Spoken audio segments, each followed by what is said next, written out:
Hello everyone, I am Usmay Devamar, a computer science engineering student from Sri Manukula Vinayagar Engineering College. I'll be taking you through the programming language C step by step. Each day I'll be uploading videos, and after watching each video you'll have to attend a test which will be used to analyze the level of understanding that you have developed. So let's move on to the first topic, which is Introduction to Programming. Every machine requires a particular instruction to perform a certain action. So let's consider an example that you would like to take a printout of a particular document. So what would you do? You would go to your computer, you'd search for the location of the particular document, and then you would click on the option print.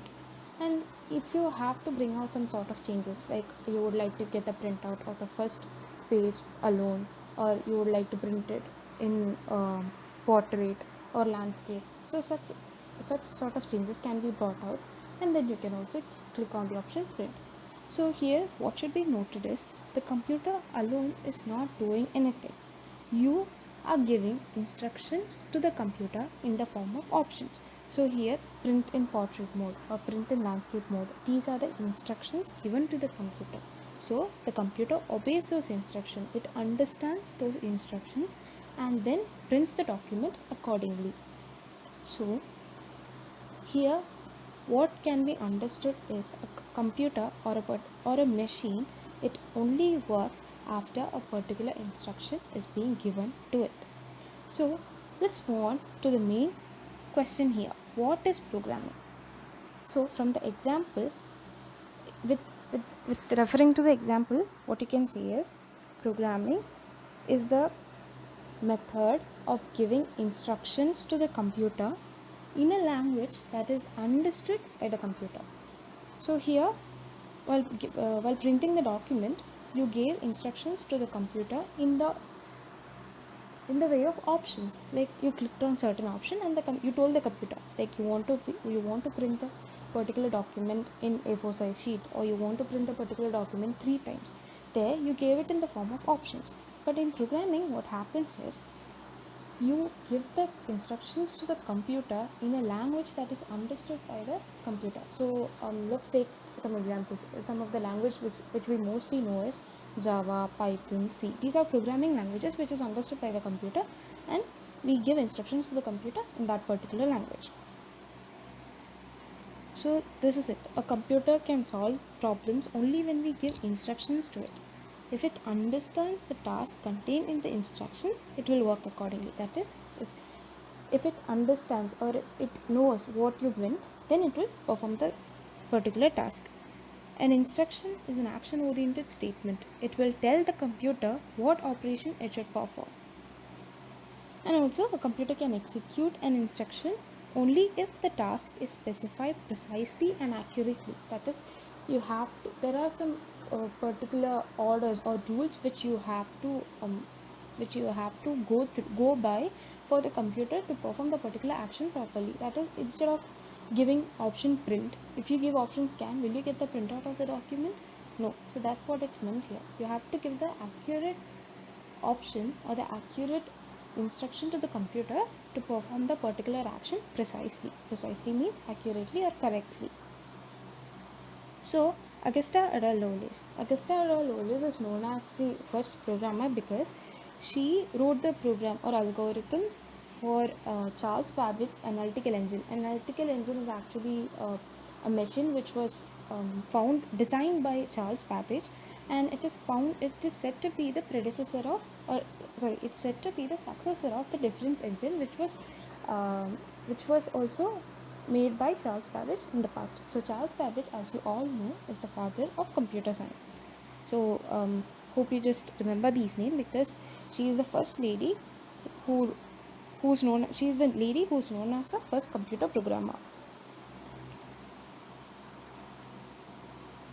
Now let's move to programming language. So as I said before, the instructions given to the computer will be in a language which is understood by the computer. So from that we can tell that a programming language is an artificial language designed to communicate instructions to a computer. it is said so because none of the languages which we use right now were designed already. They were designed by us humans to communicate or give a particular instruction to the computer. So these were created by us humans. That is why it is said it is an artificial language designed to communicate the instructions to a computer. So the first language used was called machine language. So in machine language, the thing is there is only zeros and ones. So here we speak English. So in English we have A to Z alphabets. Using these alphabets we frame words and sentences. Also we have a lot of exclamations, full stops, and there are a lot of punctuators and everything. So using that we are using to communicate with another person. That what do we communicate? A particular message. Some if we have to communicate to another person, we use these alphabets or words or sentences to convey a message. In the same way, to convey our message to the computer, what we did was the first ever language created was machine language. Here there was only zeros and ones. So all the instructions or messages which had to be sent to the computer to perform a particular action or task was written in this machine code. Machine code, it is kind of difficult because it only has zeros and ones. If you have time or if you are interested in machine code, you can just go through binary, like just for this beginning. For beginners, you can go through the binary digit.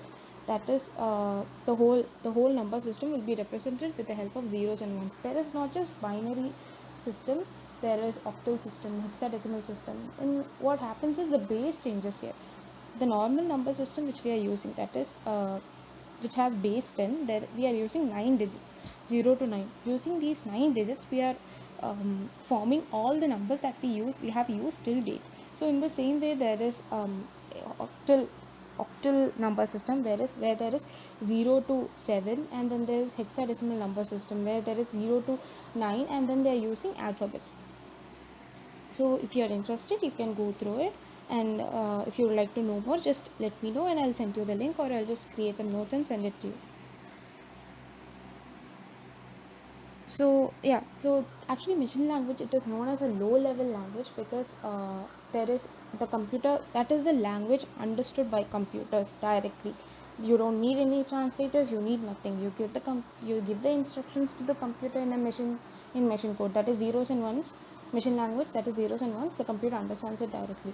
Like the printout thing which I gave you before, the printout explanation, there also when you're giving certain options to the computer, actually that is also that option is represented with a combination of zeros and ones, so that the computer understands it. So you might be thinking, see, the computer doesn't understand the option, but yet it is doing the operation directly. How is it possible? So see, let's consider an example. I know Malayalam, you don't know Malayalam, and you know Tamil, but I don't know Tamil. So how do we speak? In between, we'll have a translator. This translator should know both the languages, so that they can convert my message to Tamil and let you know, and they can also convert your message in Tamil to Malayalam and let me know what it is. So in the same way, there's a translator which is present inside the computer. Translator, it's not an object or something like a RAM, ROM or anything. It's just a program. This what it does is, it's the same thing, translator. It converts the particular option to machine language and then it tells to the computer so that it understands what to do. So actually, machine language, it had a lot of, the main advantage is the computer can execute it very fast because it is something that is understood by the computer itself. It is a language which is understood by the computer. If I'm talking to you in Arabic right now, you will have to use another translator, and then with the help of that, again you will have to understand the whole concept, which is going to be a little bit difficult and time consuming. But if I talk to you in a language, if I talk to you in your mother tongue, it will be very much easier for you to understand, and also it won't be time consuming. That is the same thing which is happening here. Once let's consider the computer's mother tongue is machine language. So when we when we send instructions to the computer in a machine language, the computer understands it properly and it is fast to execute it. But the problem is, machine language is not our mother tongue. So for whom is it the problem? It is for us, because This machine language consists only zeros and ones, and therefore it is difficult for us to write the program in zeros and ones only, because it is confusing. Definitely there are no particular words, it's just zeros and ones. So to make programming easier, a new language so to make the programming easier, a new language with instructions consisting of English like words instead of zeros and ones was developed. This language was called assembly language. So assembly language, when you're talking about assembly language, it is a language which is almost similar to English, because the instructions are not in the form of zeros and ones, but it will be like, if you want to add two numbers, it will be like add first number, second number. This is how it is going to be like. So there you can understand what instruction is to be performed and what you are doing. Also the sort of confusions are removed a bit. So let me stress here that machine language and assembly language are low level languages. We'll move on to the further explanation of that later. So let's just go to the next topic now. So this assembly language, it was used in electronic delay storage automatic calculator. It is shortly called as EDSAC. It was built in 1949. Although this made writing programs easier, it had limitations. It is specific to a given machine, and the programs written in this language are not transferable from one machine to another. So there comes the problem of portability. Portability means, I'm writing a program in my computer and I'm executing it in my computer. That is, I'm giving a certain instruction written in my computer to, I'm writing a certain set of instructions and I'm giving it to my computer, and my computer understands it and it performs a particular action. But if I take the same set of instructions, and if I just copy paste it on other device, other computer, and execute it, it won't execute. That is the problem. So the same thing, it happened here. The program which was written for this one could not be executed in another machine. So these are the, here there is another image I've included. It is different images of different languages which we have right now. It's just a few of them. There is JavaScript, C++, Java, Python, MATLAB, Ruby, C Sharp, and everything. So next, approaches in problem solving. So here just I hope you understood till the topics I've taken till now. Now we'll be moving on to the approaches in problem solving. So let's take a certain problem. You're making an omelette. So what would you do if you're making an omelette? First, you would take out the ingredients that you would check if you have all the ingredients to make an omelette, and then you'd crack open the egg. You would add salt, you will add pepper. If you want to add some more vegetables, you will add more vegetables to it, and then you'll cook it and you'll eat it. So there is a step-by-step approach.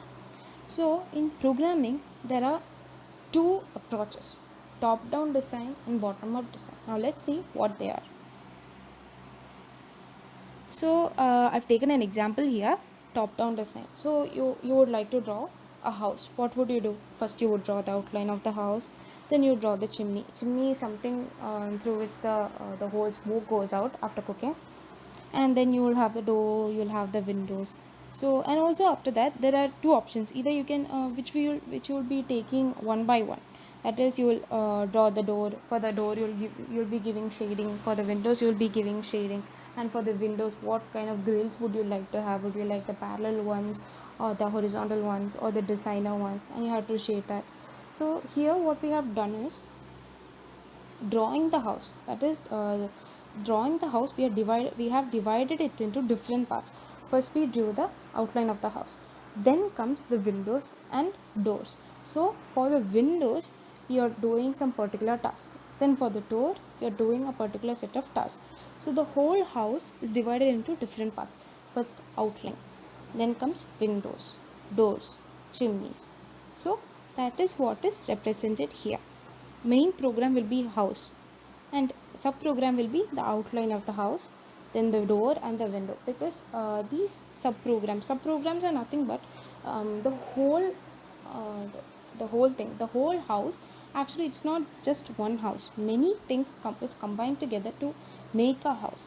So these things which are combined together to make a house can be called as a subprogram, and the whole house, all the subprograms together makes the house, or all the things together makes the house. So the house is the main program, and the door, chimney, window, all of those will become the subprograms. So here what we have done is, from the outline we have come to the doors and everything.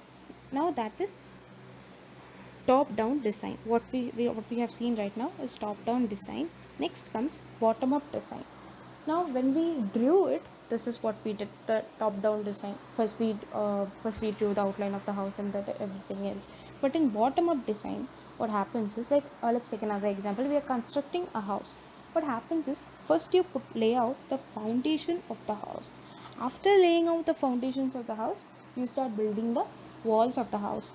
Then comes the windows. After that, you go for the roofing or the ceiling. In the first place itself, you don't put the ceiling directly because it will crumble down.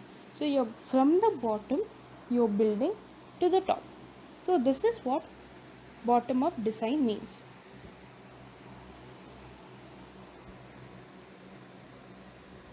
So that is what bottom up design means. The solution for the main module will be developed only after designing specific solutions in its sub module. This style of approach is known as bottom up design. So as I said, that is, instead of building the whole thing together as one, first you will be focusing on the simple things first. That is, you will be dividing the whole task into modules, and then you will perform it one by one, and then at last you'll put it all together and you'll form the main program. So that is bottom up design. So these are the two approaches for problem solving is top down design and bottom up design.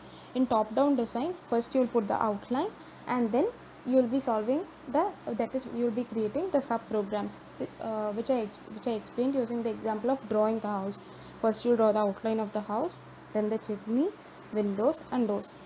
In bottom up design, you're constructing a house. That was the example. First you will put out the layout. That is, first you will put the base of the house, that you will construct the base of the house, and then you will put on the walls, the windows, and then you will come back to the ceiling.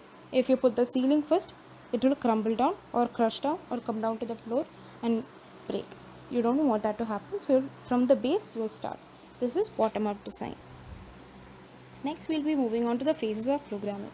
That is, in programming or writing a code for a particular problem, what are the things that you're going to do? So there are the first one is problem identification. I'll be just reading out first, and then we'll go on to the topics. Problem identification, then comes algorithm and flowcharts. Don't worry, I'll be explaining everything in detail.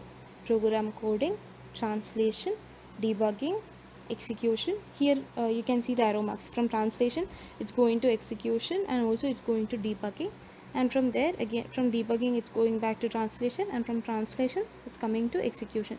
After execution comes documentation. So the first phase in phases of programming is problem identification. Now let's take an example that you're going to a doctor. So once you go to the doctor, you tell the doctor what your problems are, and then the doctor asks you certain set of questions, like let's say for example you're having some common cold.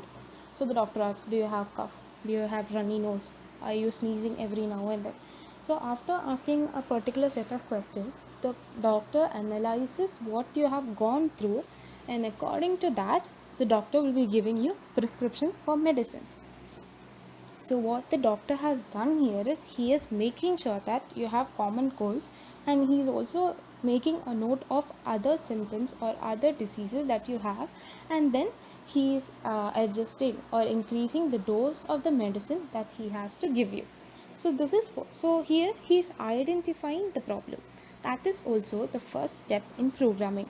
Once you're given a problem, you have to read it, and or you have to find what is the problem, what is the problem that you have to find a solution for. That is problem identification. Now the second step is algorithm and flowcharts. Algorithm and flowcharts. So here there is a little piece of information for you. Mathematicians trace the origin of the word algorithm to a famous Arab mathematician Abu Ja'far Muhammad ibn Musa al-Khwarizmi. The word algorithm is derived from the last part of his name al-Khwarizmi. In computer technology, an algorithm may be defined as a finite sequence of instructions to solve a problem. It is a step by step procedure to solve a problem where each step represents a specific task to be carried out. So, the first phase was problem identification. Once you've understood the problem, the next step is how do you solve the problem?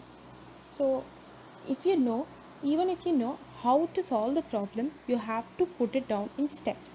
That is, first I will do this. After doing this, I should do that. In that particular order, you have to arrange it so that at last you will know how to solve the problem. So, for writing algorithms, you don't need to learn any programming languages. Any person, after understanding the problem, and if he knows how to solve a particular problem, he can just write it down. So let the problem be, uh, I need to find the sum of two numbers. So what would I do? First, I would start. Next would be, I will check which are the two numbers. The next step would be, I would find the sum of the two numbers. The fourth step would be, I would show to my friend that this is the sum of the two numbers, and I'll stop it. So this is what algorithm means. Algorithm is writing down the steps to solve a problem in just a language which definitely you'll be using in English to write it down. So a language known to you, so that you can understand, or you can, after reading it, you'll get an idea of how to solve it. So I've given here an example of an algorithm. This is to find the average find the sum and average of three numbers. So first I will start and then input ABC. I am accepting the three numbers A, B and C. After these are the numbers I'll be using to find the sum as well as the average. So what I'm doing is, here I've started the program, and then I'll be accepting the three numbers. After accepting the three numbers, I'm finding the value of A plus B plus C. I'm finding the sum of the three numbers and I'm storing it in S. S is, let S be another variable, or let S is something, and the value of S I'm substituting to be the sum of A, B and C. And then I'm taking average by dividing the value of S by 3, and I'm storing it average. Here here you should see the value in the right hand side will be stored in the variable in the left hand side. Please note it down. The value in the right hand side will be stored in the variable in the left hand side. Variable means nothing, these letters. So here A plus B plus C is stored in S, and S by 3 is stored in AVG. AVG shows the average of the three values. So print S and AVG means I'm printing the value of S as well as the value of average, and I'm stopping. I guess this might be easy for you. Anyway, I'll be sending the notes, or I'll be including the link to the to this document, so you can go through this anytime you want. Now next, a programmer cannot write the instructions to be followed by a computer unless he or she knows to solve the problem manually. So that is the thing. If you don't know to solve the problem, then you cannot write the algorithm, because algorithm itself is an instruction written in steps to solve the problem. In order to ensure that the program instructions are appropriate for solving the given problem and are in the correct sequence, program instructions are to be planned before they are written. An effective tool for planning computer program is an algorithm. An algorithm provides a step-by-step solution for a given problem. These steps can be then converted to machine instructions using a programming language. It is actually simple. An algorithm, as I said, it's writing down the way to solve a problem in different steps. Here I've shown you how to find the sum and average of three numbers. So this is the algorithm for that. In the same way, for any problem, you can write down the algorithm first, and then you can write the algorithm only if you have understood, or if you know how to solve the problem. So then these algorithm, after writing the algorithm, you can just go through it, and you know that you have a good understanding of the problem, and you know how to solve the problem. Once you know how to solve the problem, you can take a particular programming language and you can write that steps in the programming language and then give it to the computer as instructions so that it can perform those action. Now next is flowchart. Algorithm, we have written down the steps. In flowchart, what we are doing is we are drawing the steps, that is we are drawing what we have to do. So it can be like explained as it is a pictorial representation of the algorithm. So the pictorial representation of an algorithm with specific symbols for instructions and arrows showing the sequence of operations is known as a flowchart. Flowcharts commonly use some basic geometric shapes to denote different types of instructions. So a flowchart, like as said, it is a pictorial representation, or you're drawing it and you're showing how the problem must be solved. In algorithm, you're writing the steps to solve the problem, while in a flowchart, you have to draw to, that is you're drawing and showing to understand the steps to be performed in order to solve the problem. So in flowchart, there are a particular set of shapes which are used to represent the instructions. Let's see that one by one. So this is an example. This is here you're starting and then you're accepting three numbers. Remember the algorithm I showed you before? This one, finding the sum and average of three numbers. This is the flow chart for that. You're accepting three numbers. Then in S, you're storing the value of A plus B plus C. Then in average, you're storing the value of S by 3. Please note it, the value in the right hand side is stored in the variable in the left hand side. Here A plus B plus C is stored in C, S by 3 is stored in average. Then after that you're printing S and average and you're stopping. Here you can see the same shape is not used for all the instructions. Here for input and output you're having the same, start and stop same, but for S equal to this one, this is the for the finding the value part, the shape used is different. Let us see why it is different. So the flowchart symbols, the different symbols used are shown here below. Terminal. This terminal, this is this oval shape. The first one, it is used for start and stop. This shape represents, it is used in the beginning of a flowchart and also at the end of a flowchart. It has to be there. It has to be in a flowchart. It represents the start and the ending. Now is the input box. If you have to take an input or an output, you have to show it using this parallelogram. So any input and output will be shown in this parallelogram. Please make sure you take notes of this. Now the process means you're assigning a value, or you're changing the value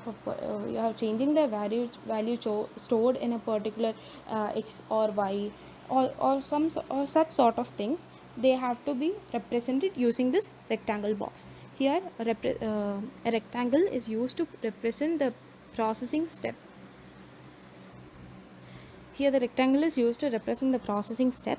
Arithmetic operations such as addition, subtraction, multiplication, division, as well as assigning a value to a variable are expressed using this symbol. Assigning a value to a variable means moving data from one memory location to another.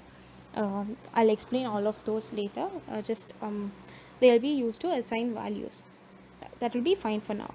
Now process symbol also has one entry flow and one exit flow. Entry flow means the instruction from one box will be given to this one, and this is one flow will be given here, and there will be like once you see the example I'll explain it. Now decision tree is let's see, if a number is odd I should print it.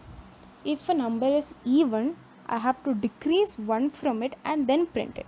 Here you need to use this box. In this decision box you'll be using the condition if the number is odd. If the number is odd, yes, then I will print it directly. If the number is odd, no, it is not odd, then I'll be decreasing the number and printing it. In such conditions where I'll have to use a condition, I'm using the decision box, which is represented by a rhombus.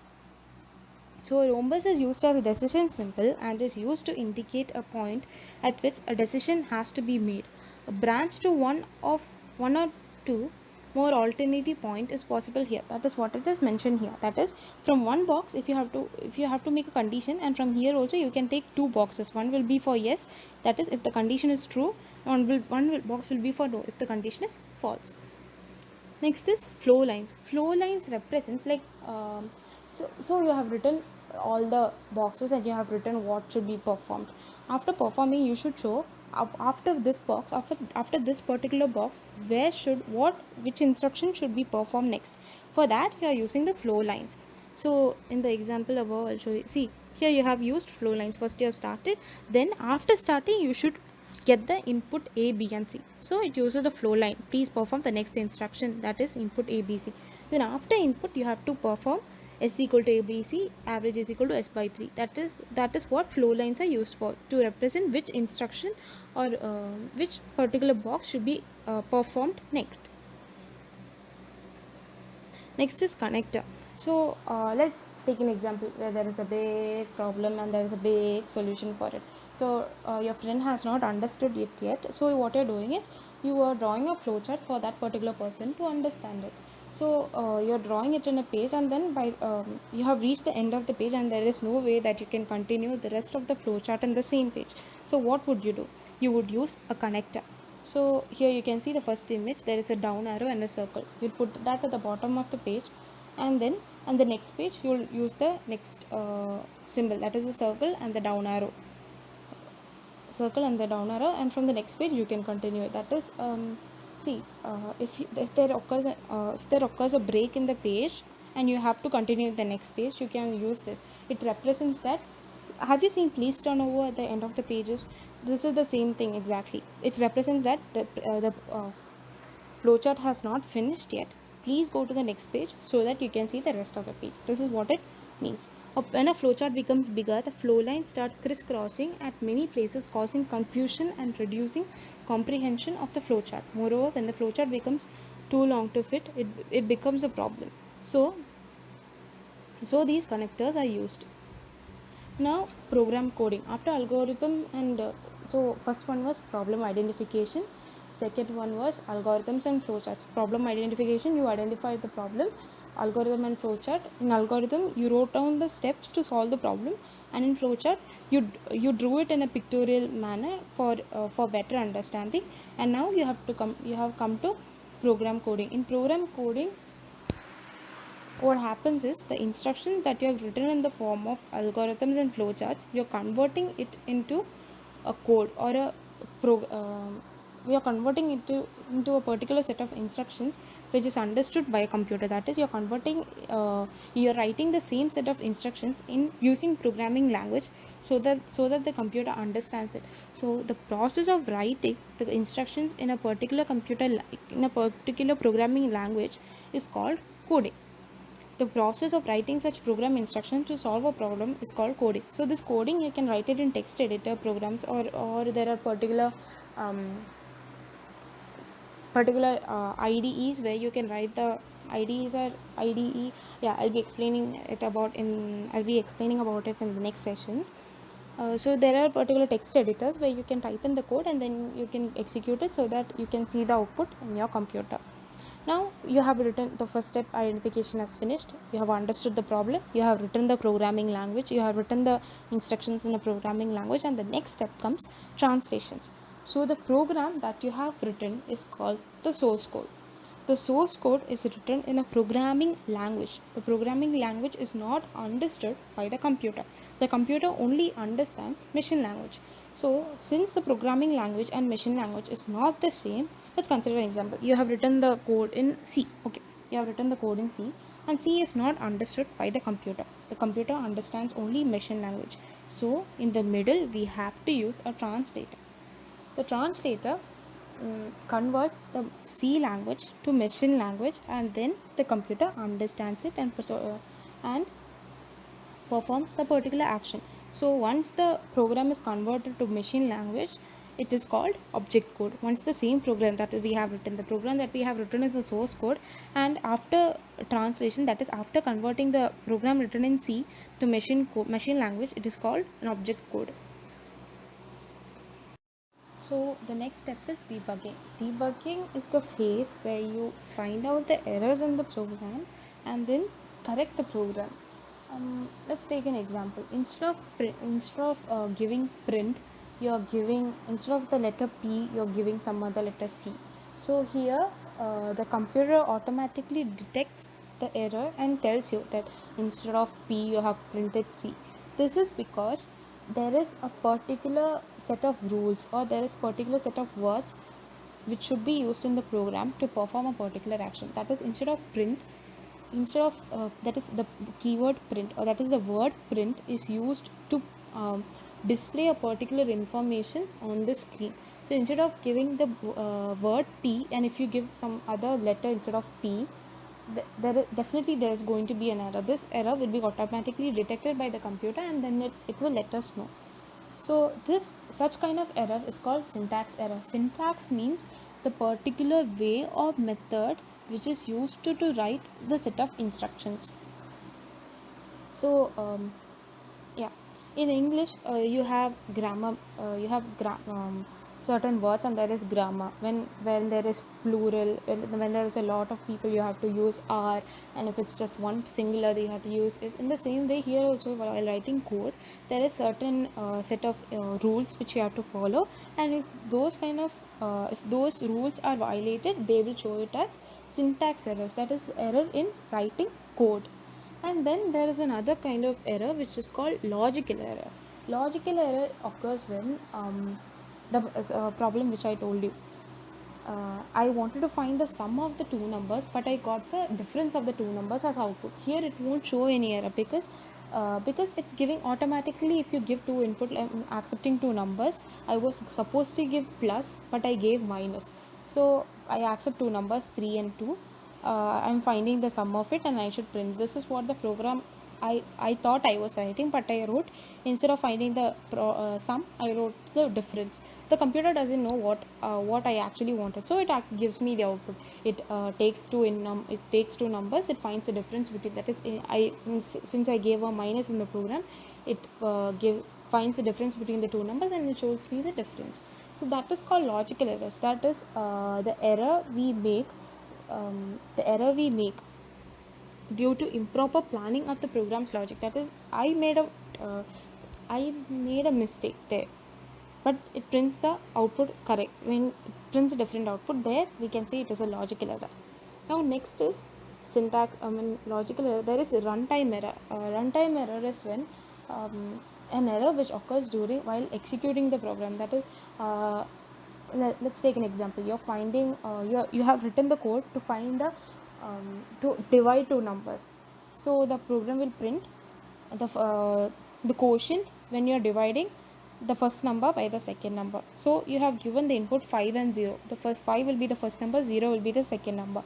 So when you divide 5 by 0, you will get an error, because this one is called runtime error, because while executing, that is when the computer is performing the action, that is when the computer is performing the action as per the instruction you have given to the computer finds out that your input is the instruction you have given is to divide a particular number by 0.